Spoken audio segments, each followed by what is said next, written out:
Hi, my name's Emily, but my friends call me Millie. You know what my parents call me? When I was 5, it was, hey, don't get underfoot. When my little sister Lexi was born, it became, hey, bring that, or go get this. In my teens, my name evolved into just M, hey, you, and later something sharper. Burden, backup, spare. Yeah, spare parts. My father once said that to my face after I brought home a B plus in algebra. He was pacing, red-faced, furious that his perfect genes had produced something so average. You're just spare parts for your sister, he said. If Lexi ever needs a kidney, at least you'll finally be useful. I was 15. He laughed. My mother did that nervous thing she always did. A tiny gasp that meant, don't make it worse. Lexi giggled because she was 11 and thought everything Daddy said was gospel. And I just stood there, learning what my name meant in that house, something between an accident and an afterthought. For years, I lived like that. The invisible daughter, the one who set the table, took the photos, made sure Lexi's dress was steamed before prom. When she won, I clapped. When I won, they changed the subject. Now I'm 32. I live 3 states away. I pay my own bills. I built a career out of nothing but caffeine and stubbornness. And yet, every family call, every visit, every text from my mother starts the same way. Lexi just got promoted. Lexi just bought a house. Lexi's husband drives a Tesla now, and can you imagine? Yes, I can imagine. I'm not blind. What I can't imagine is why they still think I'm supposed to care. But the universe has a sense of humor. And mine came wearing a navy suit and a crooked smile. Charlie. I met him at work when I was still the one making the coffee and double-checking everyone else's math. He wasn't my boss back then, just another man in a sharp suit who actually read what I wrote. He caught my mistake once, or what I thought was a mistake. And instead of mocking me, he asked how I'd caught the data discrepancy. We ended up staying late, fixing the model, saving the whole project. After that, he brought me coffee every morning, joking that geniuses needed fuel. Fast forward 5 years, I'd climbed my way up, department by department, until even Charlie started asking for my approval before sending numbers to the board. Oh, he called me partner material before he ever called me baby. And he was right. We moved in together last spring. I didn't tell my family. I'd learned that anything good in my life was safer if they didn't know it existed. But secrets have a way of crashing parties, especially the kind with chandeliers and legacy speeches. My father's 65th birthday was the social event of the year. Or at least, that's how he wanted it to look. The invitations were ridiculous. Gold foil, embossed logos, RSVP envelopes so thick they could stop a bullet. You'd think he was marrying off royalty, not turning 65. Of course, it was held at the country club. My mother texted me the night before. Lexi will handle the toast. You can help the planner, you're good with details. I read that twice, smiled to myself, and packed the navy dress Charlie liked. The one with the clean lines and quiet confidence. Ready for the circus? He asked when I told him where we were going. I'm not sure you know what you're signing up for, I said. He grinned. I can handle a family dinner. Oh no, I told him. You can't. This isn't dinner, it's theater. The ballroom glittered like a cathedral of ego. Chandeliers, champagne fountains, monogrammed napkins. Every guest looked like they'd come to worship at the altar of my father's success. My mother was in command, barking at the staff in a sequined dress that could blind an astronaut. Lexi was radiant, of course, she always is. Hair perfect, dress perfect, smile polished like glass. When she saw me, she gave me that tilted head look, half pity, half performance. You made it. I was worried you'd be intimidated. By what? I asked. The lighting? Her smile twitched. No. By the expectations. I almost laughed. What expectations? Mine were long buried. My father arrived last because of course he did. He always enters like he's walking on stage, tuxedo sharp, handshake firm, self-approval glowing. He kissed Lexi's forehead, gave my mother a rose, and when his eyes landed on me, he offered a handshake. "Emily," he said, tone already bored. "Still doing that number thing?" "Yes, Dad," I said. "Still doing that?" He chuckled, patted my shoulder, and turned away before I even finished. Charlie, standing beside me, extended his hand politely. "Mr. Palmer," he said. "Nice to meet you." My father didn't even look up from his champagne. "Ah, one of Emily's friends, right? Good for you, son. She doesn't bring many around." "Apparently, I should have started sooner," Charlie said lightly. My mother glanced at him, clearly assessing his suit, shoes, watch, adding up a value she didn't yet understand. Then she smiled at me. "You do have a type, Emily. Quiet and harmless." "Harmless?" Charlie echoed, amused. "Don't take it personally," I murmured. "In my family, that's a compliment." The dinner was torture on a schedule. Every speech was a self-congratulation. Every toast a spotlight aimed squarely at Lexi. My mother bragged about Lexi's charity work, her husband's promotion, her perfect life. Then, just before dessert, my father tapped his glass for attention. "Let's raise a toast," he said. "To family, the reason we work so hard, and the reason we keep winning." He lifted his glass toward Lexi. "To my shining star, who's making the Palmer name proud." Applause, flashes, beaming smiles. Then he turned to me, grinning. "And to Emily, who, keeps the spreadsheet straight." The room laughed. Even Lexi giggled, dabbing her eyes like this was some kind of heartwarming sitcom. I sat there, frozen, the sound of laughter splintering in my chest. Someone shouted, "Every empire needs accountants." More laughter. My father chuckled, clearly pleased with himself. "Exactly. Reliable, consistent. Not everyone can be a headline, right, Em?" I smiled. I had to, that's what I've always done. But my hands were shaking under the table. Charlie noticed. His thumb brushed across my knuckles. A small, grounding touch. Lexi leaned closer, whispering just loud enough.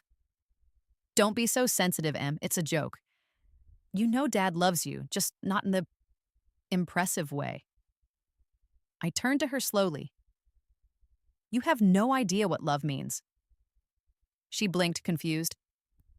"What's that supposed to—" "Nothing," I said softly. "You'll find out." When dessert arrived, the humiliation had become background noise, a steady hum of polite cruelty. Charlie hadn't said much all evening. He just watched. Calm. Still. But I knew that look. The way his shoulders squared, the muscle tightening just once in his jaw. It wasn't anger, it was decision. My father finally noticed him again. "So, Charlie, right? What do you do?" "Work," he said. "That's specific," my father laughed. "Well, good for you. You'll learn a lot from being around people like us. Experience is everything, son." Charlie smiled faintly. "I'm counting on it." Lexi leaned across the table, syrupy sweet. "Do you even know what Dad does, Charlie? He owns 3 companies. He's kind of a big deal." "I've heard," Charlie said simply. She giggled. "Then maybe you'll pick up a thing or two." My father raised his glass again, clearly enjoying the sound of his own importance. "Emily," he said, "you could learn something too. Maybe next year you'll finally bring home someone successful." That was the moment. The last line. The last insult. The last test. Because when I looked at Charlie, I saw it. The shift. The polite expression fading. The composure turning to something sharper. His jaw set. His eyes went cold. And I knew. They had no idea who sat in front of them. No idea what kind of man they'd just mocked. No idea how deep their mistake went. My mother poured herself more wine, giggling with Lexi about young love. My father leaned back, smug and unshakable. And Charlie just smiled, small, patient, terrifyingly calm. That's when it hit me. My father hadn't humiliated me. He'd destroyed himself. I didn't say a word. I just looked at Charlie and he looked back. One quiet nod between us. That was the moment everything shifted. They thought it was just another dinner. But I knew better. It wasn't a birthday anymore. It was the beginning of an ending. The night my father buried his own legacy, he just didn't know it yet. I don't know if my parents ever loved me. And if they did, I'm not sure when it stopped. When Lexi was born, or long before that. In the family photo albums, I'm always somewhere at the edge. Half a face, a hand holding someone else's purse, a shadow cropped out by the frame. Lexi is the sun in every picture, centered, bright, the one everyone turns toward. I'm background lighting, necessary but invisible. When I was little, I used to count how many times in a day someone said my name. Most days, it was 0. I was sweetie, kiddo, or hey, move. My father used you in the same tone he used with the cleaning lady. My mother's voice softened only for Lexi, a different octave entirely, warm and proud. When she spoke to me, her words carried the sigh of chores. Emily, could you take care of that? Or, Emily, please don't start. They called it balance. One calm child, one shining star. But balance shouldn't feel like erasure. When Lexi had dance practice, everyone went. They filmed her twirls, clapped at the end, bought flowers on the way home. When I had my spelling bee, Dad said the traffic was terrible and he'd catch the next one. There was no next one. When Lexi caught a cold, Mom made soup and sat at her bedside like a nurse in a movie. When I had strep throat, she cracked open the door and tossed in a bottle of medicine. Drink plenty of fluids, sweetheart. At 7, I learned that silence kept things from getting worse. At 8, I learned how to do laundry. At 9, I stopped asking them to come to school plays. The teachers said I was responsible. They meant lonely. Once in 3rd grade, I won a local math contest. A shiny certificate with my name spelled right and everything. I came home waving it, waiting for someone to notice. My father looked up from his newspaper, frowned, and said, "Did you remember to turn off the lights in your room? The bill's through the roof." That was my celebration. At 10, I learned to stay busy. If your hands are full, people can't see how empty your heart feels. By the time I hit high school, Lexi had her own cheer squad of adults, teachers, coaches, neighbors who called her our little model. They called me Lexi's sister like it was a footnote. I got straight A's, but no one cared. Lexi got a new hairstyle and it was the talk of Sunday brunch. At dinner, my father would ask her how practice went, then turn to me with that absent smile. "You're still doing school, right?" "Yeah, Dad, still doing school." Once I cut my hair short, thinking maybe he'd noticed me for the first time in years. He did. He told me I looked practical. Lexi laughed so hard, milk came out of her nose. The night she got her first car, a glossy white convertible she didn't know how to drive, I stood on the porch watching her scream and jump with excitement. Dad handed her the keys like they were a crown. When I graduated a year later, he gave me a used laptop and said, "You'll need this for bookkeeping." Bookkeeping. Not dreams. Not freedom. Bookkeeping. But even then, I didn't hate them. Hate is loud. What I felt was quieter, the kind of ache you don't notice until you stop moving. The only place I ever felt seen was the library. The librarian, Mrs. Fuller, knew my name by week 2. She was small, gray-haired, and always smelled like vanilla tea.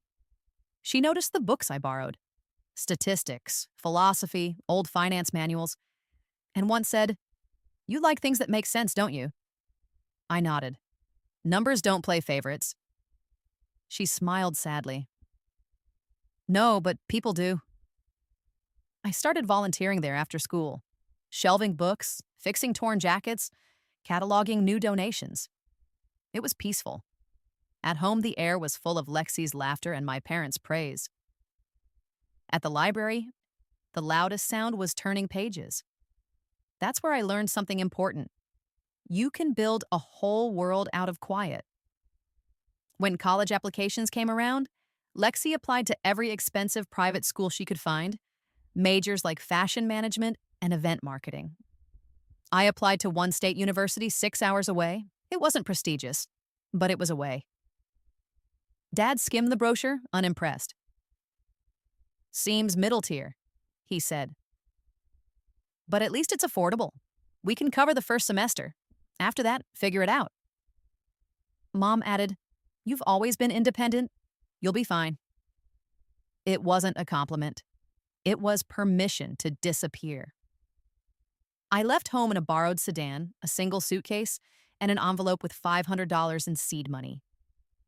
Lexi got a going-away party with a catered cake that said, "Follow your dreams." Mine said nothing because there wasn't one.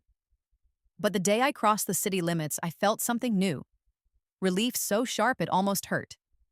The world opened like a window, and for the first time I could breathe without asking for it. Freedom came with a price tag, of course. I worked mornings in a campus cafe, pouring coffee for professors who didn't know my name. Afternoons in the library, ironic, I know, and evenings at the financial aid office where students begged for help I couldn't give. I lived on instant noodles and free Wi-Fi.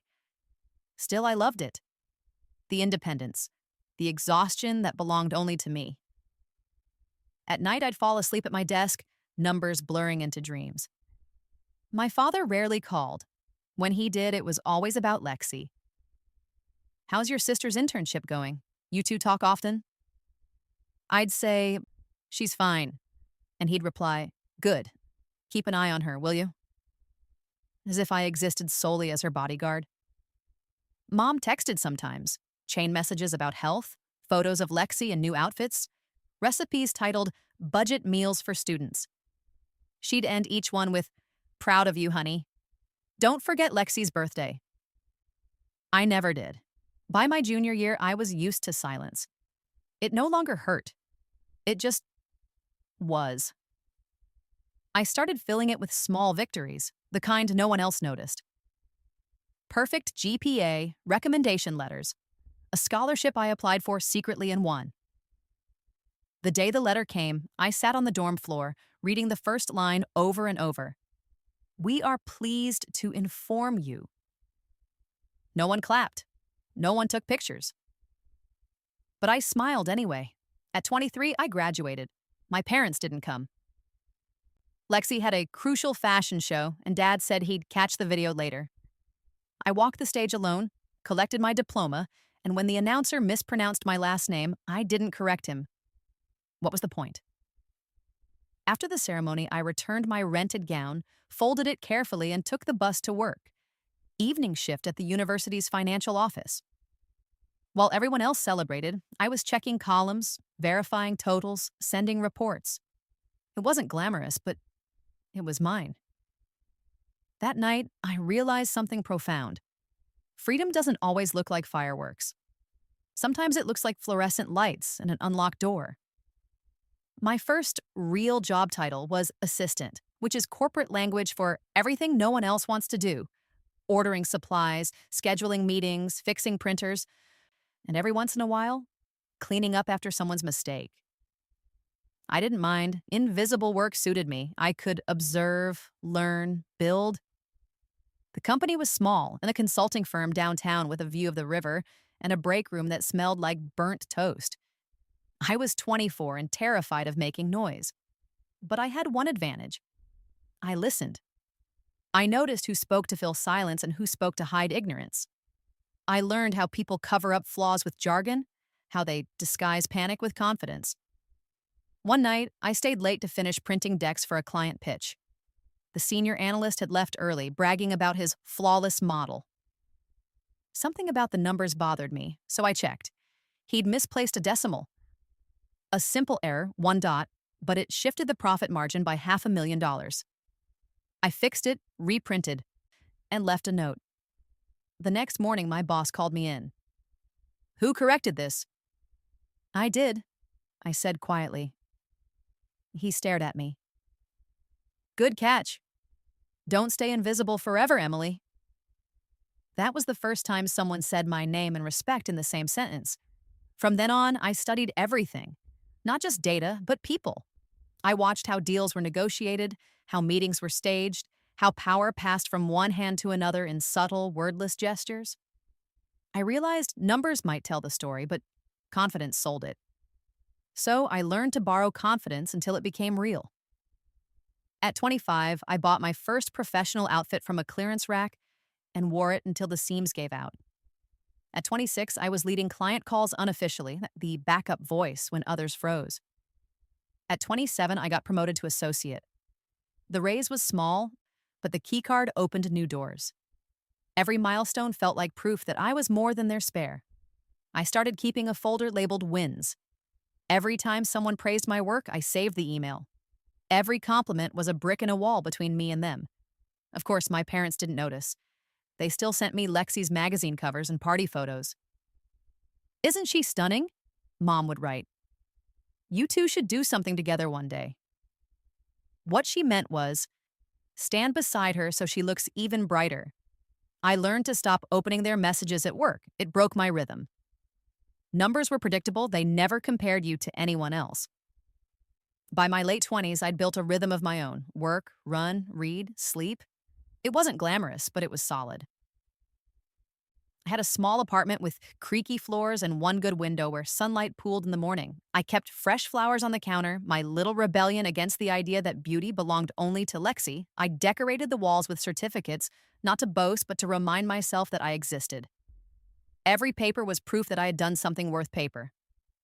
At night, I'd cook pasta, pour cheap wine, and talk to no one. And it was enough. For the first time, alone didn't mean unwanted. It meant uninterrupted. I watched people my age chase titles, dates, validation. I just wanted peace. And maybe, one day, respect. Love felt like a foreign word, one that belonged to people raised with warmth.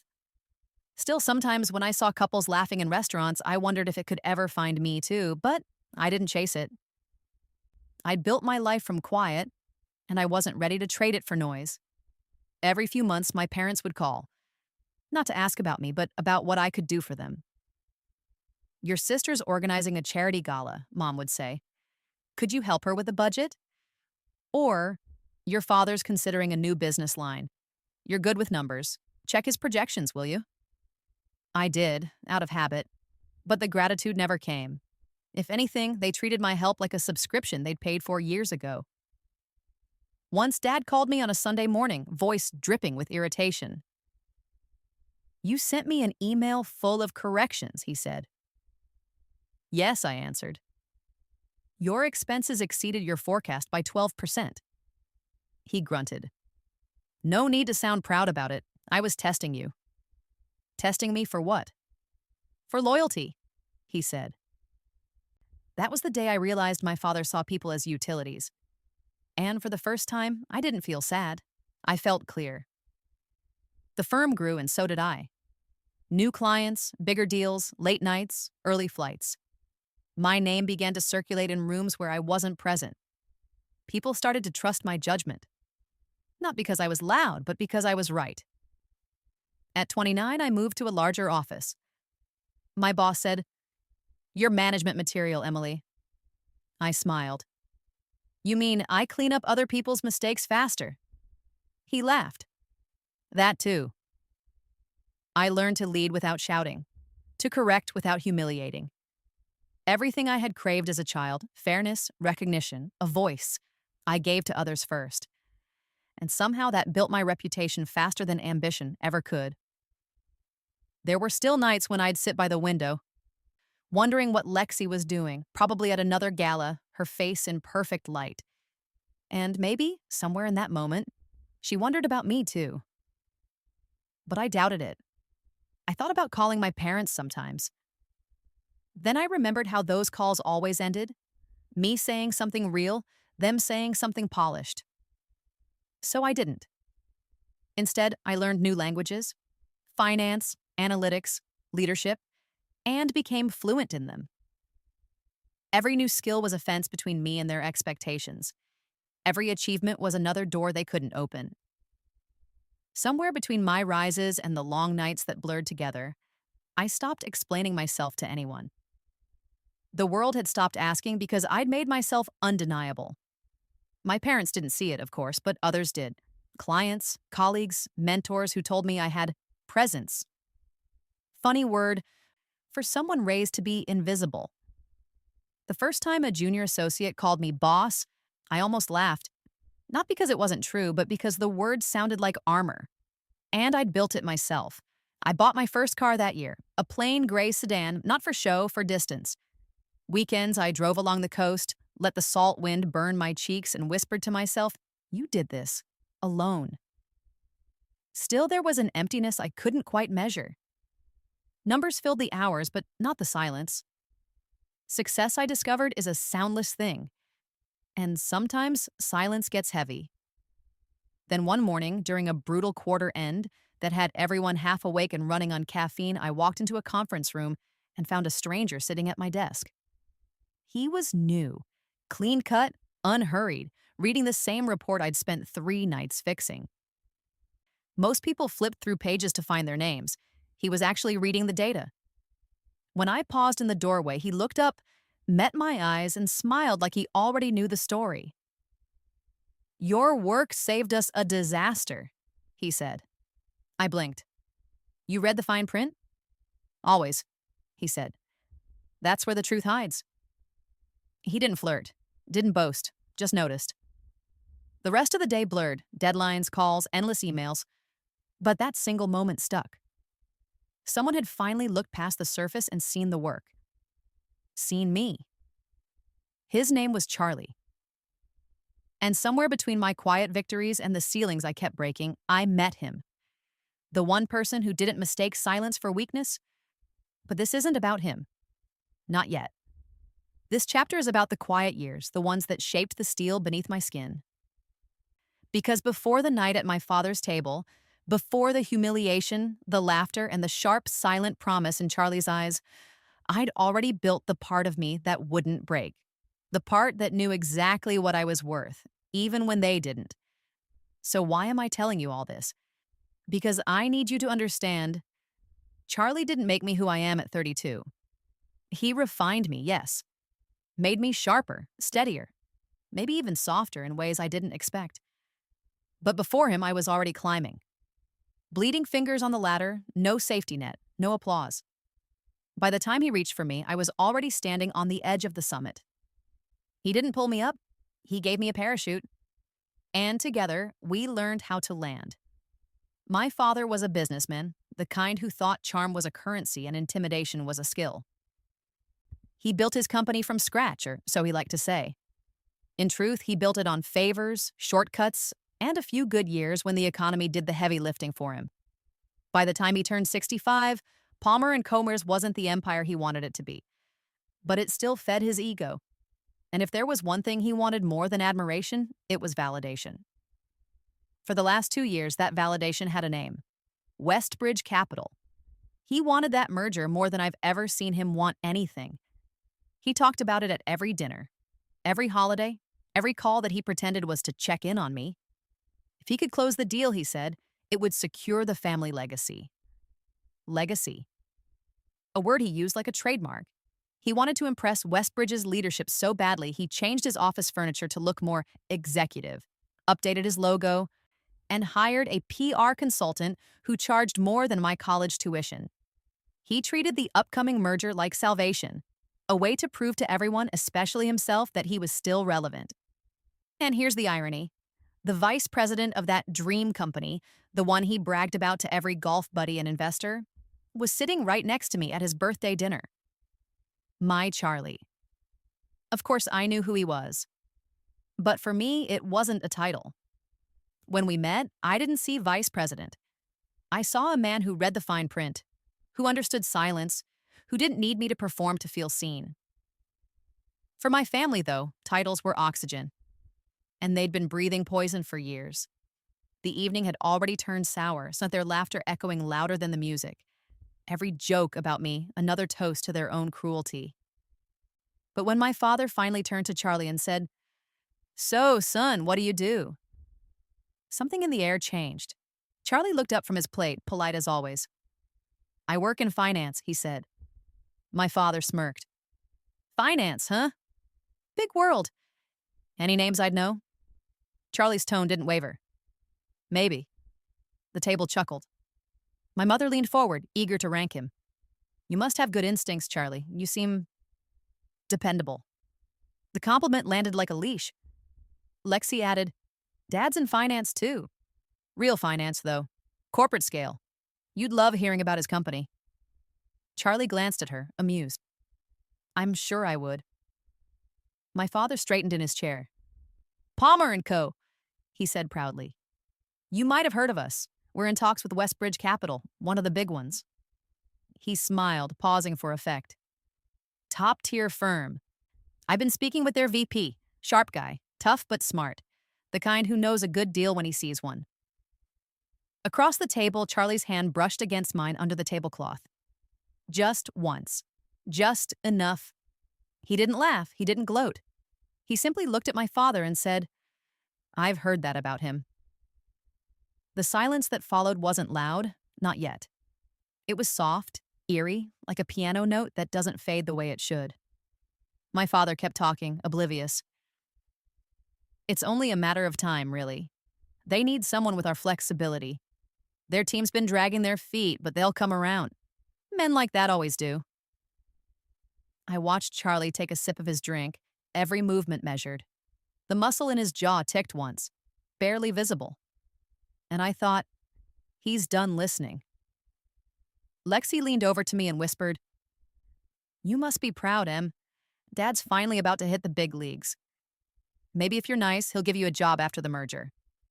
Her laugh was sugar-coated venom. Charlie set down his glass. Funny, he said. I was just thinking how rare it is to meet someone so confident about a deal that isn't actually signed. My father looked up, surprised. Oh, it's as good as done. I wouldn't be so sure. The room fell still. Even the servers seemed to pause mid-step. Excuse me? My father asked. Charlie's voice didn't rise. It didn't need to. I said I wouldn't be so sure. Westbridge doesn't usually finalize mergers with companies that don't align with our values.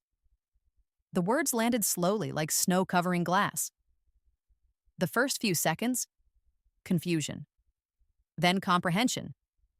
Then the flush of disbelief spreading up my father's neck. Wait, he said, his voice tight. Our values? Charlie met his gaze evenly. I'm the vice president at Westbridge Capital. My mother gasped. Lexi's smile collapsed like bad foundation.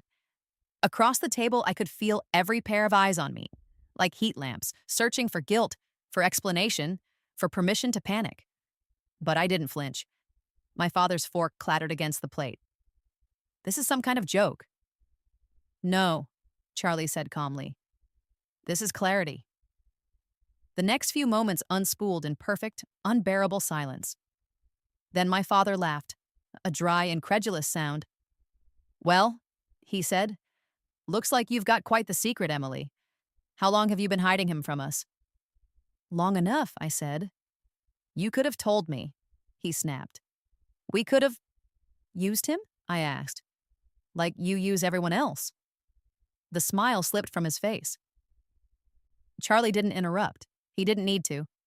He just watched, letting my father dig his own grave one arrogant word at a time.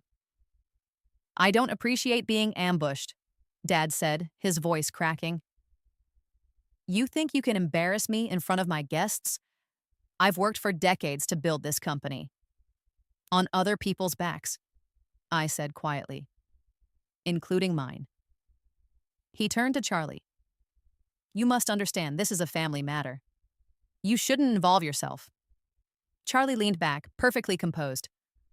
I'm not involving myself. I'm making a professional decision. Westbridge is withdrawing from negotiations. Effective immediately. The words dropped like a gavel. My mother's hand flew to her pearls. Lexi's eyes darted between us, desperate for someone to say it was a misunderstanding. Dad's face drained of color. You can't. I can, Charlie said evenly. And I already have. Palmer and Co. will no longer be considered for partnership or acquisition. A stunned silence filled the table. Even the air conditioner seemed to hold its breath. My father stood abruptly, knocking over his chair. Do you have any idea what this means? Yes, Charlie said. It means integrity matters, culture matters, the way you treat people matters. He paused, his eyes flicking briefly toward me. Especially family. My mother finally found her voice. This is cruel. You don't know us. You're making judgments based on observation, he said. And I've observed enough. Well, he stood, buttoned his jacket, and for a moment, the room felt like a courtroom. I've spent my career watching men talk about legacy while stepping on anyone who made it possible. Tonight, I saw exactly what kind of legacy you're building. Dad tried to speak again, but the words failed. Lexi's eyes glistened, and with anger, not tears. She hissed, "You just cost him everything." "No," I said quietly. "He did that himself." Charlie offered his hand to me. "Ready to go?" I nodded. We turned toward the exit, but my father's voice cracked across the room. "Emily?" I stopped. He was shaking. Fury, humiliation, disbelief, all fighting for space on his face. "You ungrateful girl," he spat. "After everything I've done for you?" I turned, meeting his eyes for the first time all night. "No, Dad," I said. "After everything I've done despite you." He opened his mouth, but no sound came out. Maybe because there was nothing left to say. Charlie guided me toward the door. The guests parted silently, as if afraid to breathe the same air. Behind us, the sound of my father's world cracking under its own weight echoed louder than the band ever could.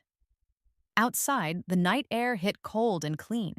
We stood by the car in silence, the music from inside faint, distant, like a song that had already ended. Charlie turned to me.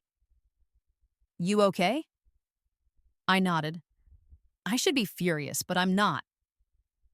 "You don't need to be," he said softly. "You just need to be free." He opened the passenger door, but I didn't move yet. I looked back at the glowing windows of the country club, the laughter fading, the empire dimming. "My father always wanted to be remembered," I said. Charlie smiled faintly. "He will be." The drive was quiet. No need for music. Some silences deserve to be heard. By the time we reached his apartment, my phone had exploded with messages. Missed calls from my mother, texts from Lexi, half a dozen from people I hadn't spoken to in years. I didn't answer any of them. Charlie poured 2 glasses of wine. We sat on the couch, the city glowing through the windows. Neither of us spoke for a while. Then he said, "You know, you didn't need me to end that deal." "I know," I said, "but it's poetic that you did." He smiled. "Poetic justice." I laughed, the first real laugh of the night. Later, when I finally checked my phone, one message stood out. "Dad, you've made a mistake." I typed back, "No, I just stopped pretending it wasn't one." I didn't send it. I didn't need to. Because that night wasn't about revenge. It was about reclamation, of respect, of peace, of truth. My father had spent his life chasing deals that made him look powerful. All I ever wanted was to stop feeling small. And somewhere between the laughter, the silence, and the ruin he brought on himself, I realized I finally had. If you think that's where the story ended, don't. Some endings are just doors you finally learn how to close. After that night, my phone became a battlefield. Calls, voicemails, texts. My mother crying like it was the end of the world. My father shouting as if volume could restore control, and Lexi alternating between guilt and manipulation. They all wanted something. Forgiveness. Silence.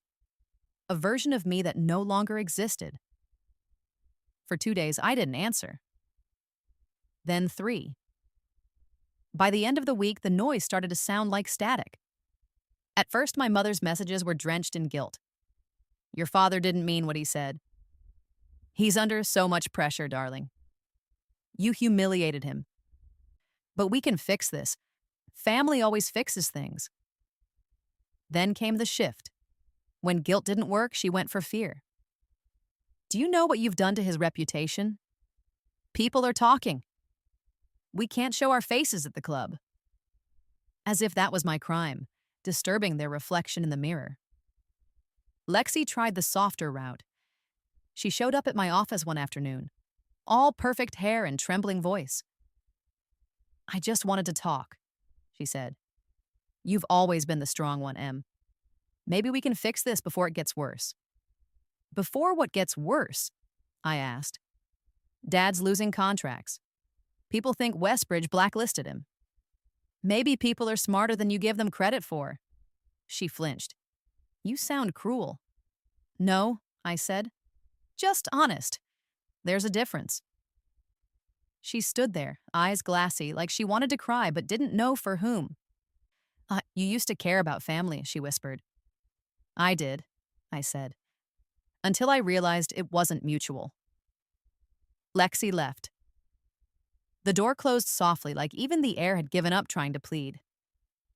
For weeks, I kept my focus where it belonged: work, balance sheets, the quiet satisfaction of structure. But underneath the calm, I could feel it. The tension, the storm that wouldn't move on. My father was unraveling. Word travels fast in business, faster than truth. The merger collapse became gossip, then rumor, then a cautionary tale. The man who lost Westbridge because he couldn't keep his ego in check. He started calling my coworkers, even my boss, trying to clarify the misunderstanding. I told HR to block his number. Charlie didn't even need to step in. Westbridge had its own ways of freezing out the noise. One by one, my father's clients backed away. Meetings canceled. Calls postponed. A quiet exodus, polite but absolute. My mother sent one final message. He can't sleep. He says you've destroyed him. Are you happy now? I deleted it. Not because I didn't feel anything, but because I finally understood that their love was just another transaction. And I was done paying. Months passed. Then one night, under a string of lights and laughter that didn't hurt to hear, Charlie asked me to marry him. He didn't do it on one knee or with a crowd. He just took my hand on a quiet balcony where the city hummed below us and said, "You've spent your whole life building everyone else's foundation. Let's build ours now." I didn't cry. I smiled and said yes. We decided to celebrate with friends. A small dinner, intimate, unannounced. No photographers, no posts. Just people who mattered. It was perfect. Until my parents found out. How they heard, I'll never know. But they showed up anyway. Uninvited, unwanted, and ready for a spectacle. They arrived in full armor, designer clothes, tense smiles, desperation hidden under pearls and pressed cuffs. Lexi came too, trailing behind them like an afterthought in pastel silk. I saw them the moment they entered the restaurant. The way the energy shifted, how my friends fell silent, how Charlie's hand tightened just slightly around mine. "Don't," I whispered. He nodded. "Your call." My father walked straight to our table, ignoring everyone else. He looked around, loud enough for the whole room to hear. "Well," he said, "I thought we were past secrets, Emily." I sighed. "Apparently not." He smiled thinly. "We didn't come to fight. We came to talk." My mother chimed in, voice trembling on cue. "We only want to make peace for the family." Charlie leaned back, expression unreadable. "You had your chance at peace." Dad shot him a glare. "I'm not talking to you." Then he turned to me. "You can either sit down and listen, or I'll say what I came to say in front of your friends. Your choice." The room went silent. I could feel the eyes of every guest flicking between us. "Fine," I said. "Say it." He smiled, that smug corporate smile he used to wear in boardrooms when he thought he'd already won. "Here's the truth," he said. "You've made a fool of yourself. Of me, of this family. But it doesn't have to end like this. We can still salvage your name, and if you convince your fiancé to reconsider his stance, he pulls Westbridge out of this blacklist game, and we all move forward." A sharp laugh escaped me before I could stop it. "Blacklist game? You think I don't know what's happening?" he said. "Our partners won't touch us. Vendors are pulling out. You're behind it, Emily. You and your boy here. I glanced at Charlie. He didn't even blink. My father leaned closer. You may have embarrassed me once, but don't think I can't return the favor. I will ruin you. You're nothing without this name. That was when I stood. Wrong, I said softly. I built my name on everything you threw away. The room was dead silent now. Even the waiters had stopped pretending not to listen. My mother rose, panicked. Please stop this. Why? I said. This is what he came for. A stage, an audience, the performance of control. I turned to my father. You wanted to give me a choice? Fine, here it is. You can walk out now with whatever dignity you have left, or stay, and I'll make sure everyone in this room knows exactly who you are. He sneered. Empty threats. Try me. He opened his mouth, ready to unleash another tirade. But Charlie's voice cut through, calm and cold. Emily, he said, you don't have to explain yourself. I'm not explaining, I said. I'm declaring. Then I looked back at my father, straight into the eyes that had once looked right past me my entire life. You asked what I am without your name? Let me show you. I turned to one of our friends at the table, Brandon, head of compliance at Westbridge, who had also attended the dinner. Brandon, I said evenly, can you make sure Palmer & Co. is permanently added to the restricted vendor list? The room froze. Brandon hesitated only a second. Then he nodded. Of course. My father's face went white. You wouldn't dare. I already did, I said. Months ago, but now it's official. I took a slow breath. Because what you don't seem to understand, Dad, is that Charlie isn't the only one with power in that company. Charlie's hand found mine, steady but silent. I'm a partner now, I said, my voice low, unwavering. I oversee part of the financial network you were so desperate to join. I decide who we trust, who we invest in, who we blacklist. And starting today, Palmer & Co. won't exist in our orbit. Gasps rippled through the restaurant. My mother sank back into her chair. Lexi's hand flew to her mouth. My father stood there, trembling, pride, rage, disbelief. And for a moment, I almost pitied him. Almost. He finally spoke. You think this makes you powerful? Cutting off your own family? No, I said. It makes me free. He turned to leave, but I stopped him with one final truth. You spent your life teaching me that love is a transaction. Congratulations, Dad. I finally learned the math. They left in silence. No shouting, no tears. Just the quiet sound of a legacy dissolving into air. The rest of the evening passed in a blur. Someone poured champagne. Someone turned up the music. But all I heard was the echo of the word partner. Not as a title, but as a promise. Later that night, when we were home, Charlie poured me a glass of wine. Are you sure you're okay? He asked. I nodded. I'm not angry anymore, just done. He smiled softly. Done is good. Done is peace. I leaned against him, letting the exhaustion finally sink in. Oh, for the first time, I wasn't holding my breath. Weeks later, the papers ran a story. Palmer & Co. files for bankruptcy after failed merger talks. I didn't read it. Charlie did. He left the article folded neatly on the counter, untouched. When I finally opened it, the headline didn't make me feel joy or vengeance, only closure. Because sometimes revenge isn't about making someone fall. It's about proving you could stand without them all along. That night, Charlie came home late from a meeting. I was sitting on the balcony watching the city lights flicker like a heartbeat. He kissed my forehead. Thinking? Remembering, I said. Good memories? Necessary ones. He sat beside me, arm around my shoulders. You know, he said, some people spend their whole lives trying to become something their parents can finally respect. I looked at him, and some realized they were never supposed to. He smiled. So what now, partner? Now? I said. We build something worth passing on. Not a legacy built on fears, but on choice. He clinked his glass against mine. To choice. To freedom, I said. And for the first time in my life, it didn't sound like a fantasy. It sounded like a beginning.